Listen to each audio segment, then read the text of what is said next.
Assalamualaikum. This is Midas, and it's my first video on YouTube. You can see. So আজকে আমি একটা জিনিস clear করতে first ভিডিওটা তৈরি করছি। অনেকে আমাকে নক দিয়েছিলেন যে কীভাবে আমি 10 লাখ টাকায় অস্ট্রেলিয়ান ভিসা পেয়েছি। So today I want clear this things and এই ভিডিওটা খুবই হেল্পফুল হবে ওই স্টুডেন্টদের জন্য যারা মিডল ক্লাস ফ্যামিলি থেকে বিলং করে অ্যান্ড আমার মতো অত ভালো স্টুডেন্ট না, অর্থাৎ 5.5 or 6 and no less than 5, ওদের জন্য খুবই হেল্পফুল হবে। So start. Well, the first thing which is passport, the important thing. So পাসপোর্টে আমাদের 7 থেকে 10,000 টাকার মতো সবারই হয়ে যায়। সো যেটা আমার 7,000 টাকা গেছিল উইথ দালাল। অ্যান্ড সেকেন্ড থিং ইজ আইএলসে আমি 25,000 টাকা এক্সাম দিয়েছিলাম অ্যান্ড আমার কোচিং ফি ছিল approximately 15,000 I think, yeah. So এটা মিলিয়ে 40,000 টাকার মতো। And the third things, paper ready করা after exam. So papers ready করার জন্য আমার অ্যাপ্রক্সিমেটলি 40,000 টাকার মতো গেছিলো উইথ এসওপি।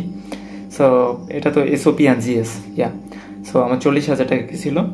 অ্যান্ড আমাদের মতো মিডল ক্লাস ফ্যামিলির যেটা সমস্যা, যেটা হলো এফডিআর, যেটা আমি পুবালি ব্যাংক থেকে করছিলাম। ওদের স্কিমটা সেমই হয়তো বা সব ব্রাঞ্চে। আমি 62 লাখ টাকা করছিলাম এফডিআর, যেটা 3 মাস ম্যাচুরিটি ছিল। ওর জন্য ওরা কস্ট করছিল যে 70,000 টাকা। সো ওটা ছিল 70,000 টাকা ব্যাঙ্ক স্টেটমেন্টের জন্য। অ্যান্ড আমি যেহেতু আমার 5.5 ছিল, নো লেস দ্যান 5 ছিল, সো এর জন্য আমি ডিপ্লোমায় এবং ইএপি প্রোগ্রামে অ্যাপ্লাই করছিলাম। সো শেষে আমার মার্ডক ইউনিভার্সিটি থেকে জিটি ক্লিয়ার হয়েছে, যেটা হলো ইএপি প্রোগ্রাম।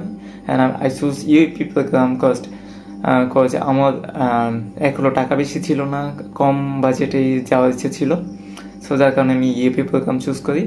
অনেক ইউনিভার্সিটিতে আছে, সিডনিতে বা অন্য রিজিয়নে, যেখানে ইএপি প্রোগ্রামে অ্যাপ্রক্সিমেটলি 25 লাখ চলে যায়। সো আমার ক্ষেত্রে এটা উল্টো হয়েছিল।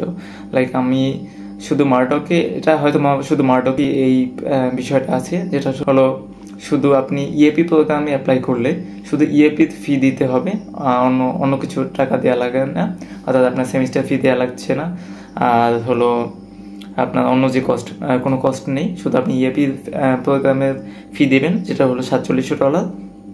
অ্যান্ড আরও $1,000 যেটা হলো আপনার প্যাকেজ প্রোগ্রাম, অর্থাৎ আপনার নেক্সট ইনটেকের জন্য $1,000 এক্সট্রা নিয়ে নেয়।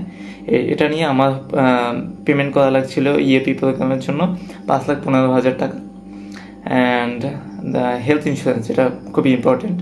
হেলথ ইন্স্যুরেন্স আমি নিয়েছিলাম বুপা থেকে, যেটা আই থিঙ্ক যেটা বেস্ট সব থেকে। ওটা ছিল আপনার 2,41,000 টাকা। অন্য সাম কোম্পানিস ওগুলো আছে আপনার 2 লাখ টাকা বা 1,80,000 টাকা ভিতরে নিতে পারবেন, এটা ভ্যারি করে। সো অ্যান্ড ভিসা ফি ছিল 1,74,000 টাকা আমার। সো এসব নিয়ে আমার কস্ট অ্যাপ্রক্সিমেটলি 10,70,000 টাকার মতো গেছে with IELTS course.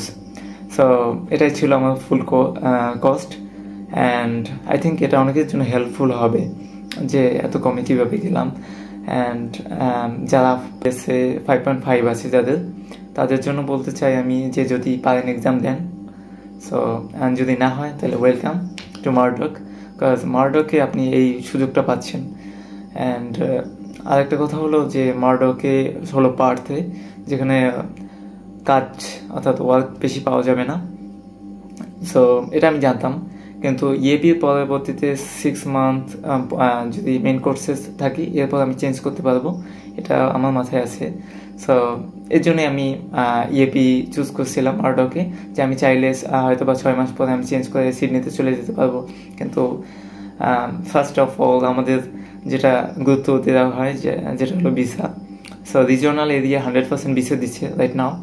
So I think এটা বেটার হবে যারা 5.5-এ আছেন এবং 24 ব্যাচ।